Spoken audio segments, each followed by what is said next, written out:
Virginia Democrats' plans to enact a sweeping series of gun measures have already fired a rebellion in dozens of counties.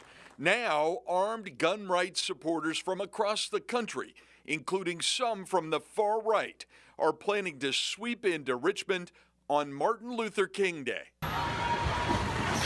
Organizers insist that they are trying to avoid the kind of deadly chaos that swept Charlottesville in the summer of 2017. Yeah, in Charlottesville, that was a Nazi fest. It was pretty bad. So we had no part in that, and for good reason. We knew it was going to be a Nazi fest. So hopefully that won't be the case here, as this is just average Virginians and average American gun owners coming out to support them. Put a shot! Put a shot! On YouTube, a Georgia militia called the 3% Security Force claims the governor has already mobilized the National Guard. But Governor Northam says that is absurd. We have no intention of calling out the National Guard.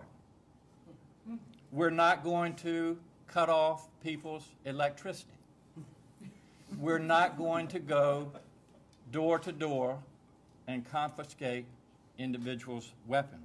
The Virginia Citizens Defense League is organizing the rally, and its president is urging protesters to bring only their legal concealed handguns and to leave their rifles, body armor, and camouflage behind. Is there anybody that you don't want to come that is not invited?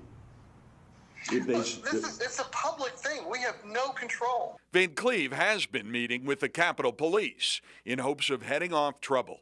In Washington, Bruce LaShan, WUSA 9.